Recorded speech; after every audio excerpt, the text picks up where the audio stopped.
Hi and welcome to the Three Cups Full blog. I'm Sharanya. I'm a life coach, and at Three Cups Full we talk about how to live full of love, acceptance and respect, which are the three cups. And when you're full on the inside, the outside world reflects it back to you.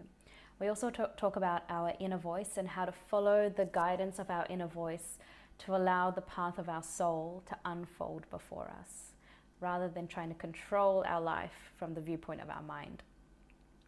So this week I wanted to share with you a lesson that I've learned over, honestly, many years. And it's helped me get out of the mindset that I feel trapped by routine. So I used to feel trapped by routine. I used to feel trapped by a lot of things that felt like it was imposing on my freedom. That's what trap means. And it kind of manifested in different ways. It manifested as messy rooms growing up. So like never had a tidy room when I was young, and that carried over into adulthood. So I would see people that would be neat, and I would see what it would take to be neat. And I thought, wow, that looks like it's too much work. That looks like, wouldn't you want to be outside playing instead? Don't you want to be free and very bohemian, just like a free spirit? Why are you so methodical about the way you clean and the way you put things away? And so I saw routine of cleaning, routine of, I guess, jobs, routine of having a diary. That all kind of came down under routine as elements of trapping you and taking away your time. I don't know how that got into my system, but it was definitely there. So it's taken years to kind of unwrap that and get to the bottom of it, and to learn from it, and to keep what works and get rid of what doesn't.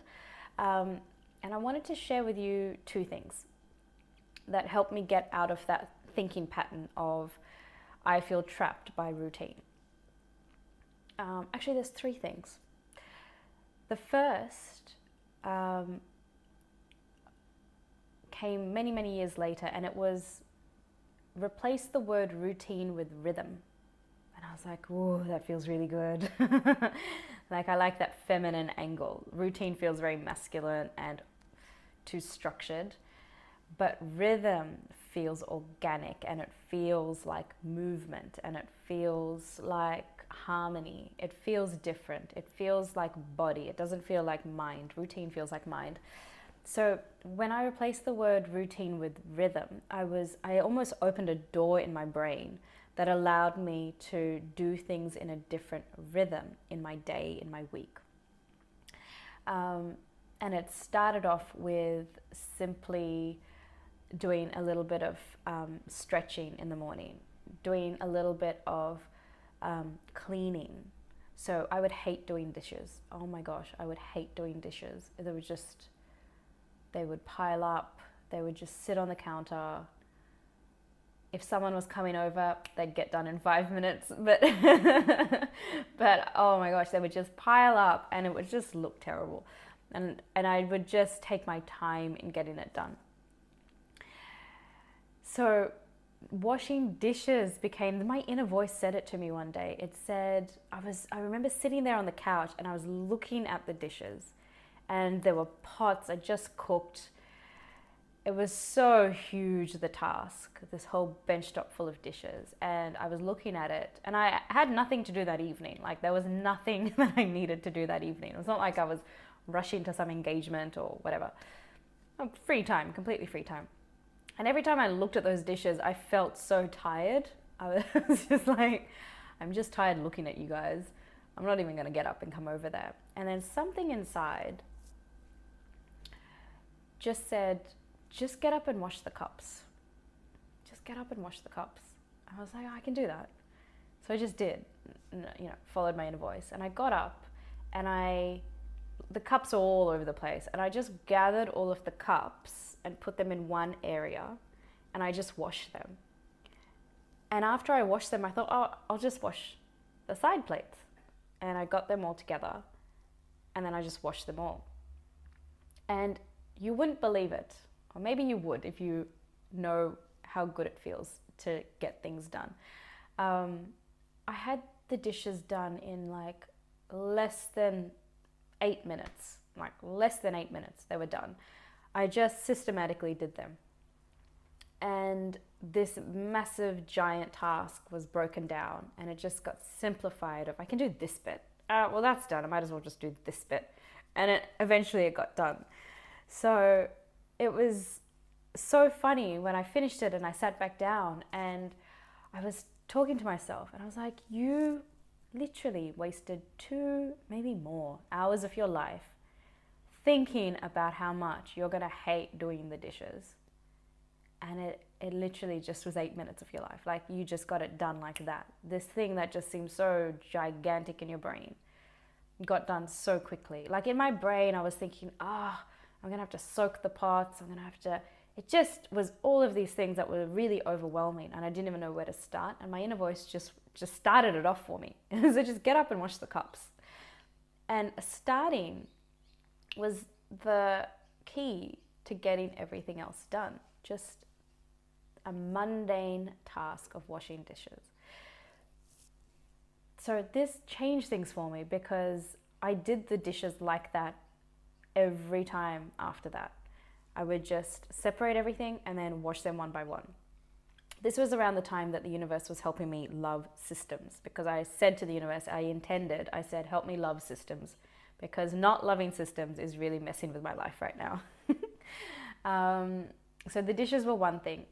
Another thing was I was working as a physiotherapist at the time, and I had just worked in an aged care facility where there were no systems for the physio when they walked in to go see all the patients, to get everything done, to document what had happened. There were no processes, there were no check-off sheets. There's just nothing. And I remember being so overwhelmed by that. I was like, every day I was trying to create a new system, or I'd try it out for a week and then I changed the system. And I'm not very good at creating systems, but I tried my best because I felt like I needed some kind of order to get things done in the day. Otherwise I'd just be chasing my tail. So I was trying to create a system, and I did get a fairly good system in the end. But the next job I had, the physio had been working there for about 13 years, and he had the most streamlined, beautiful system that all I had to do was turn up and do the work and then leave. And that was such an aha moment for me of routine meant order and systems, which felt oppressive. But in fact, what I learned was that having the structure there allowed me to be free, quick, and made the task completely easy. So it gave me freedom. It gave me freedom of time. It gave me freedom of peace of mind. It allowed me just to get in and get out. Get in, do the work, and get out. You don't have to, when the system is there, everything moves seamlessly. So through that whole, it was probably about a 7-month lesson that the universe was trying to teach me when I had asked, please help me love systems. It helped me learn through that, I was going to say ordeal, but it was a good experience. And that was how the universe taught me how to appreciate systems. 1, by having 0 system to work with, and 2, juxtapose side by side those jobs, a beautifully created, streamlined system. So changing the idea of routine to rhythm in my head helped open the door to bringing in more routine tasks, the things that I deemed mundane and not fun. So that was like washing dishes and doing all sorts of other tidying up, like laundry. Laundry was another thing, just this whole bunch of it. Like my husband will just do it really, really quickly and it's just done. But for me, I would look at the laundry basket and go, I'm not even going near it. And then again, I just applied the same technique that my inner voice taught me about the dishes, and I just separated everything, folded different piles, was just very systemized with the way I did it, and put it away straight away. And it would only take less than 10 minutes. It was just so easy, it gets done. So the second thing is that I now have I have order in my house when it comes to things being put away and bench tops being cleaned. So I have now realized that when everything is put away, and this is off the back of decluttering, so I've done a lot of decluttering. KonMari helped me. Peter from Oprah, that guy, I can't remember his last name, was amazing. He helped me. And I would read all these books that would, I was looking for help on how do you do these things. It didn't come naturally to me. So after a lot of purging and clearing out, when I came back from Costa Rica, I did another take and got rid of so much stuff that in the end, I had decided that where are my conflict zones? Where are my dumping zones? There were 3. I didn't have anywhere to put my handbag, so it was always somewhere on the floor or on the chair, and then that would become a mound as other things would pile up on top of it. Our dining table right next to me would always be full of my books and my papers and stuff like that I was working on. And my justification was, well, I'm working on this project, so why put it away to then take it back out? And the bench tops. So the bench tops in the kitchen would always be a bit of a dumping zone. So those 3 zones, there was a chair in our bedroom that would always be the dumping chair if we go upstairs. So I would say those 4 places were the ones that would just collect stuff very easily. So once I decluttered a whole bunch of stuff, and then I found a home for each thing. So I actually found a little cubby hole in the bookshelf for my bags. I've only got 2, a big one and a small one, and that's where they stay, regardless of when I need to leave the house. So if I come home at nighttime, that's where I put it in. When I leave in the morning, it's just the morning after, I still go there and take it out. These are simple things that I've always heard everywhere else, but putting it in practice really makes a difference. So the table gets cleaned up because I've got a place in that bookshelf for my current projects. When I wake up in the morning now, everything is done. All the surfaces are clean. And this order that's arrived in our lives means that we wake up on Sunday mornings and we just have the whole day ahead of us where we can just go sit in a park and just read. It just feels so calming and so peaceful and so creative because it's a blank canvas every morning. And this has been something I have had to work on because I am not naturally someone who seeks out order. I love chaos. I love the whirlwind of life. I love that's really juicy and delicious to me. So when it came to order and structure and routine, I would just feel so irked about it. I just resisted it so much. So that was the house. That's now just a really happy haven. The third thing that's helped me is I learned about how to use a diary. So I would put my hand up if someone asked a question who's not a diary person. I was never a diary person. I tried so hard. I would see people at school, at uni have diaries, they look so organized, and I was always trying to be a bit more organized. So there was actually this chaos in my life that was very draining of energy and time. But within it, I thought it was fun and free and, easy. But it was actually making my life really hard, not having some structure in these areas of my life, and time was one of them. So I thought a diary would actually make me feel like I was losing time, like it was going to put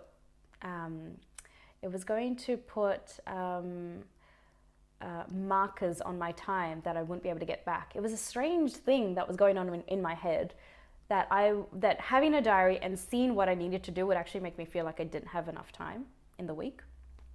The absolute opposite happened. So in Australia, we've got, and I think around the world, there's a store called Kiki K.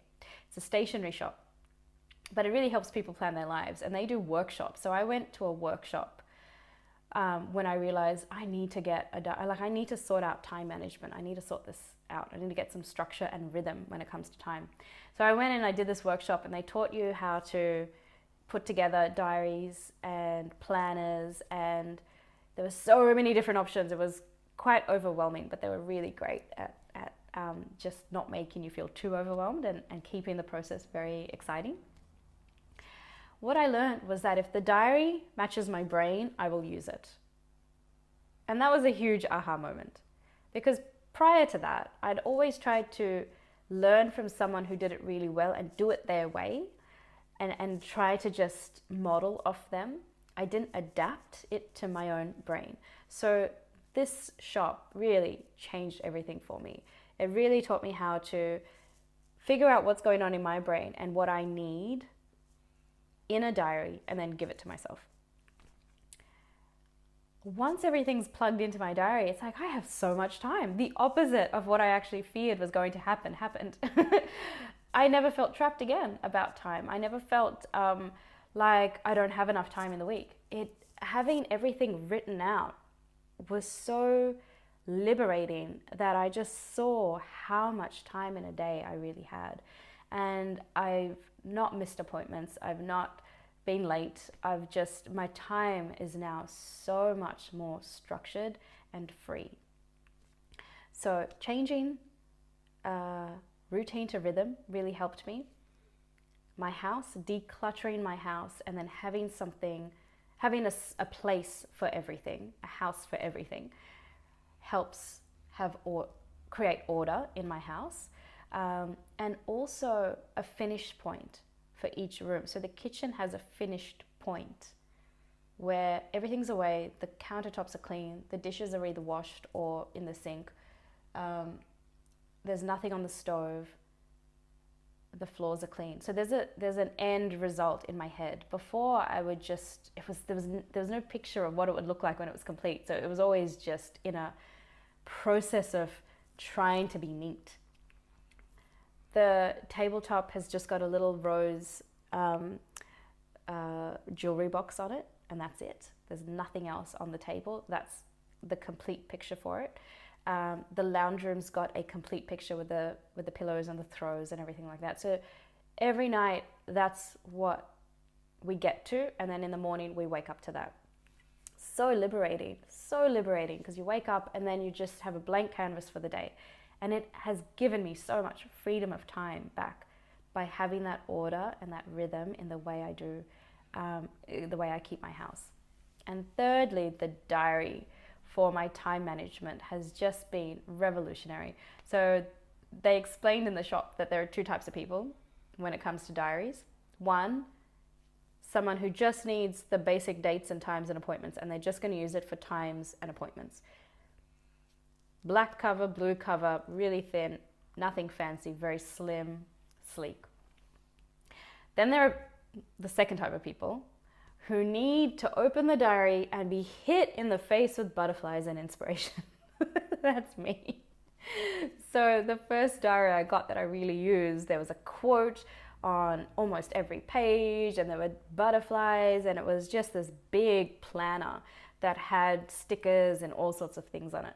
So over the years, I've actually reduced the size of the diary, and now I've got this gorgeous little book that has quotes, but is a compromise, almost an in-between. It's very sleek, it's very slim, it works for me, but it has got that color and that inspiration that I want in my life every day for the whole year. I want to open it up and I want to feel happy when I think about my time and who I'm meeting today and what I'm doing today. And I want there to be color in that process of keeping the diary.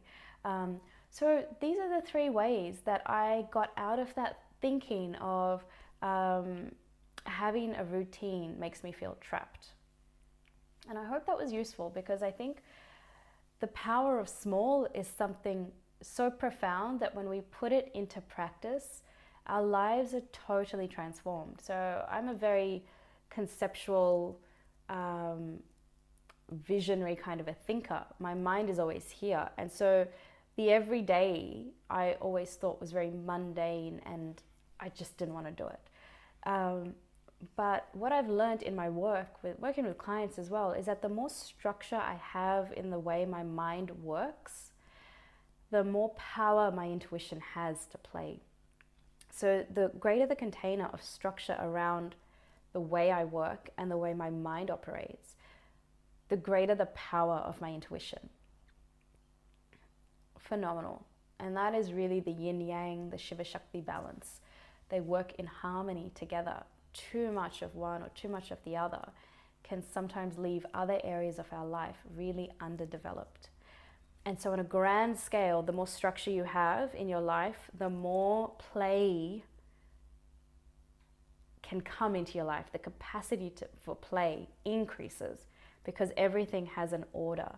That when you go out and you allow yourself to be creative and there's time to play, you can just go nuts with it. You can just dive in completely because everything else has been taken care of. It was a phenomenal transformation, and I really wanted to share that with you today because I woke up this morning and everything was neat, and I thought, it's taken me a while to get here. I might share how I did. So hopefully that was helpful. If you've got any tips and tricks of what you do to bring order into your life that really benefits you and those around you, then please share your stories with me down below. If you liked the video, definitely give it a thumbs up and subscribe to the blog at 3cupsfull.com.au and share it with your friends if you think other people can benefit from this message. Thanks for watching, and I'll see you all next time. Bye for now. Bum bum bum bum bum bum bum bum bum bum